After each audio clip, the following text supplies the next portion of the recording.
complicado de você querer ir trabalhar. Assim, você acaba tendo menos... porque assim, o professor tá ali todo dia em contato com a nova geração. A nova geração tá vendo a situação do professor. Então, quem vai para a faculdade não vai querer ser professor. Então, isso é uma bola de neve. Assim, a gente vê cada vez menos gente querendo fazer curso de licenciatura.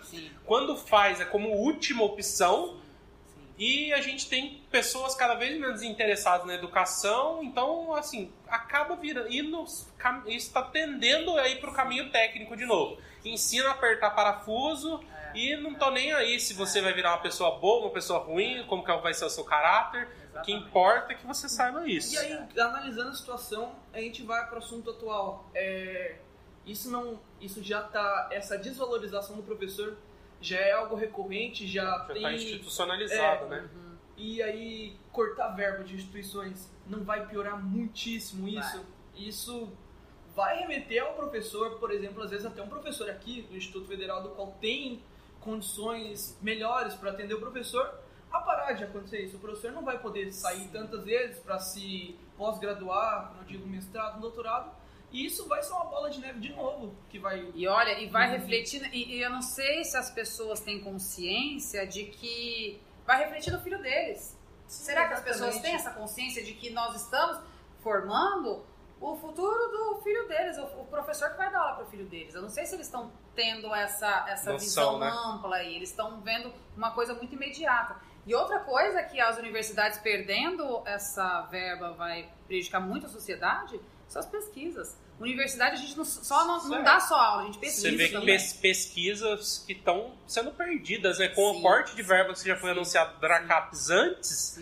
já tinha inúmeras pesquisas já estavam se perdendo. Com esse corte agora, muitas pesquisas... E sabe que tem uma outra coisa importante? É a manutenção desse aluno na escola, porque tem aluno que precisa de bolsa e que se consegue estar aqui por conta de bolsa. Exato. Se a gente perde essa verba, a gente provavelmente vai perder essa bolsa do aluno também. Os alunos de baixa renda acabam... Ele consegue entrar na universidade, mas ele não consegue ficar na universidade, porque, infelizmente, às vezes um curso de graduação exige uma dedicação muito maior, principalmente quando você entra com uma defasagem. Nos primeiros semestres ali, a dedicação tem que ser integral para você conseguir. E se você, às vezes, tem que trabalhar... Não consegue dar conta. Vai pegar, às vezes, muita DP e acaba desistindo.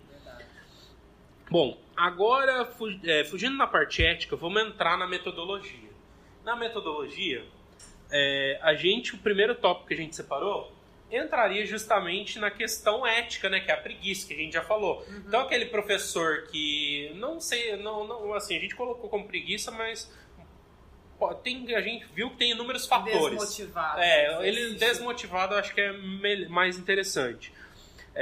Um professor desmotivado, obviamente, ele não vai querer variar as metodologias de ensino, ele não vai querer montar um plano de aula diferente, e muitas vezes ele vai ter um comportamento com relação a isso, assim, a última fala, que inclusive a gente debateu um pouco, que em relação às regras, porque geralmente o professor desmotivado, ele só não quer levar um xingo da direção.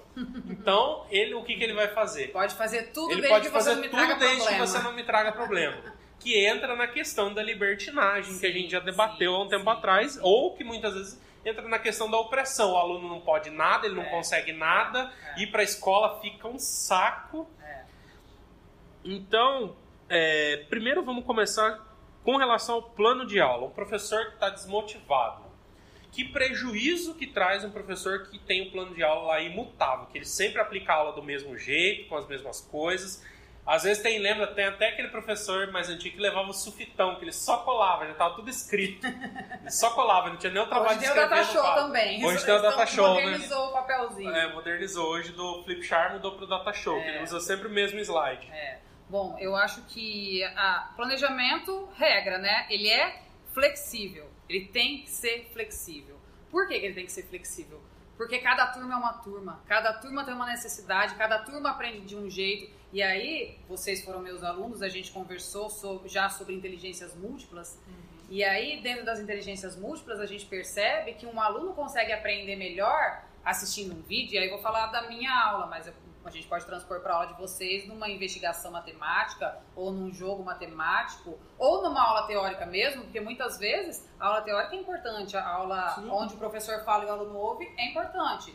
Acredito eu que não deva ficar só nisso, e aí o professor tem que diversificar a proposta dele, inclusive para conseguir atingir todos os alunos, porque se os alunos são diversos e aprendem de diferentes maneiras, quando eu diversifico a minha proposta, eu estou conseguindo atingir mais pessoas. Só que se eu tenho aquela mentalidade de que eu dei aula assim, funcionou, e eu vou passar o resto da minha vida dando aula assim, não vai funcionar. Porque cada aluno é um aluno, cada turma é uma turma. Então, se eu entrei com uma proposta numa sala hoje, a próxima turma vai ser completamente diferente. O que foi legal para uma turma vai ser péssimo para outra. Então, se eu não tiver essa sacada de que eu preciso estar conhecendo a minha turma para saber como eu vou conduzir esse meu planejamento, tá fadado ao fracasso. E muitas vezes, quando o professor conhece a mesma turma, conhece as turmas que ele dá aula, isso pode facilitar, né? Sim. Porque às vezes isso já aconteceu comigo. Uma vez eu estava dando aula para o 7º ano, era a introdução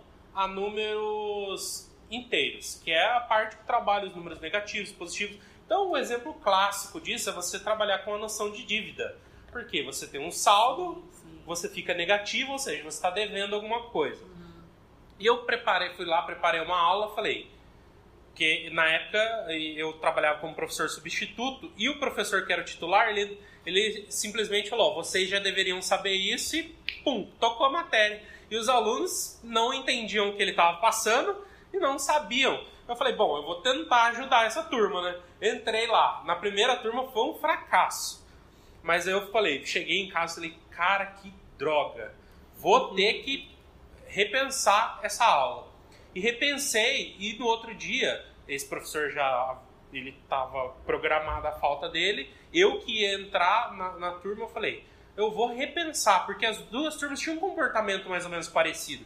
Eu falei, eu vou tentar abordar de um outro jeito. Foi na onde eu refiz o meu plano de aula e o resultado foi só elogios. Então, se o professor não tiver essa noção de que o plano de aula deve mudar de turma para turma, e que pode ser uma ferramenta... até na sua própria turma ele se modifica o tempo todo. Ele pode ser uma ferramenta de análise poderosa, porque no final da aula você para pensar lá o que foi onde foi que eu errei, onde foi que eu acertei, e nisso você consegue captar esses padrões de comportamento dentro da sala. O que dá certo e o que não dá. Você falou uma coisa, deixa eu só falar um pouquinho antes que eu me esqueça. Você falou uma frase super importante que eu acho que acaba prejudicando muito o desenvolvimento acadêmico do aluno. Você deveria saber disso. O professor, ele acha que porque ele que ele tem um determinado conteúdo para cumprir, ele não pode voltar atrás e ensinar aquilo que às vezes é pré-requisito para o aluno ter aquele conhecimento. E aí vai empurrando a educação com a barriga. Na matemática é assim. Sim, eu sempre costumo fazer, quando as pessoas falam o que é estudar matemática, eu falo que estudar matemática e aprender matemática seria como se fosse construir uma parede. Você tem que construir tijolo por tijolo.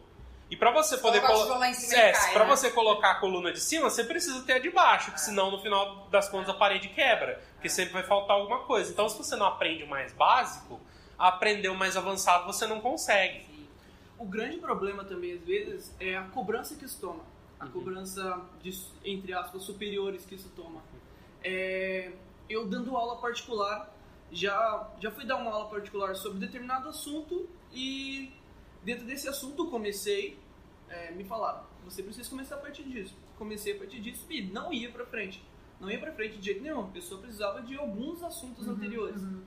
E eu voltei porque a pessoa precisava. Sim. Nesse momento que eu voltei para dar esses assuntos anteriores, nesse período aconteceu a prova desse aluno. Com esse assunto atual que deveria ter sido ensinado, mas não ia adiantar.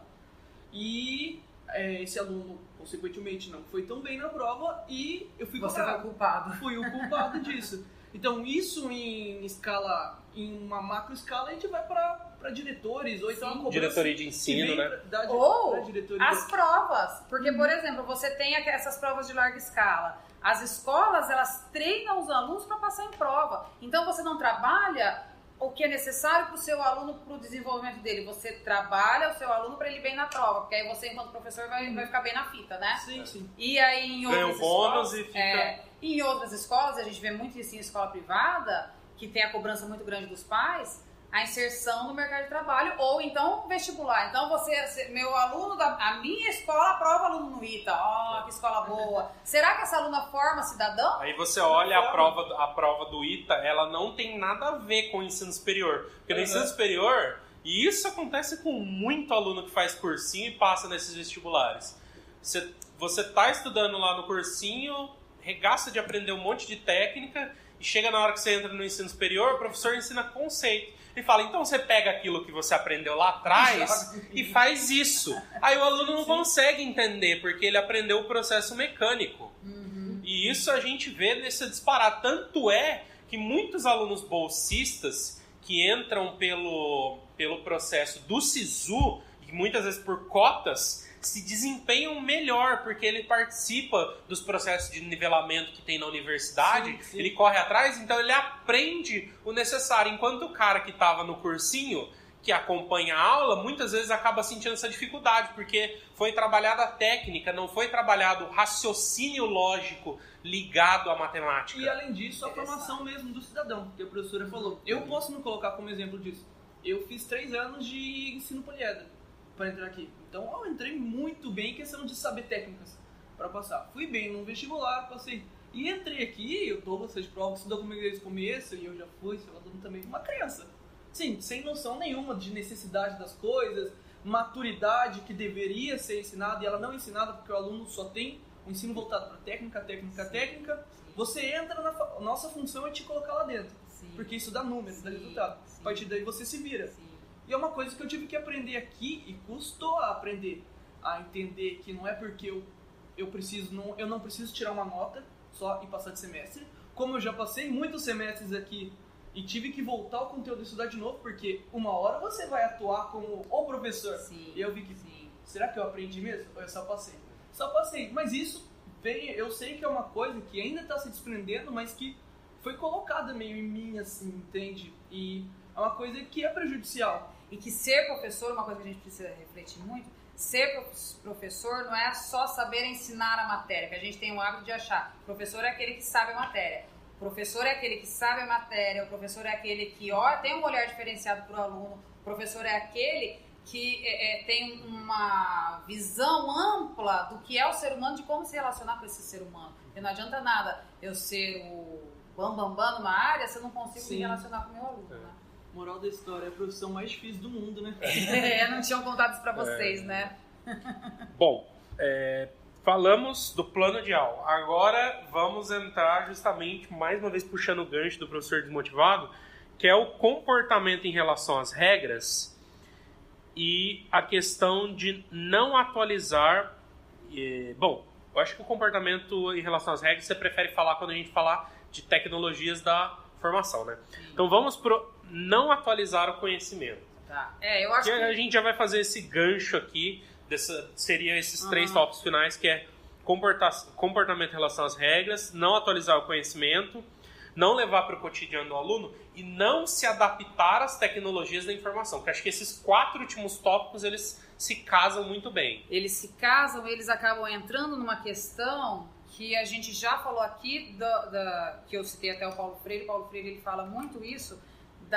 Acho que todos os profissionais que estudam educação falam da importância da formação continuada. A gente tem a nossa formação inicial, que é fundamental e a gente aprende uma série de coisas importantes, mas que ela não dá conta. Se a gente não entrar na sala de aula, não for atuar profissionalmente e não ter essa percepção de que o professor, e acho que qualquer profissão, a gente tem que estar sempre se atualizando, a gente perdeu aí perdeu o nosso aluno. No fim das contas, a gente perdeu o nosso aluno, né?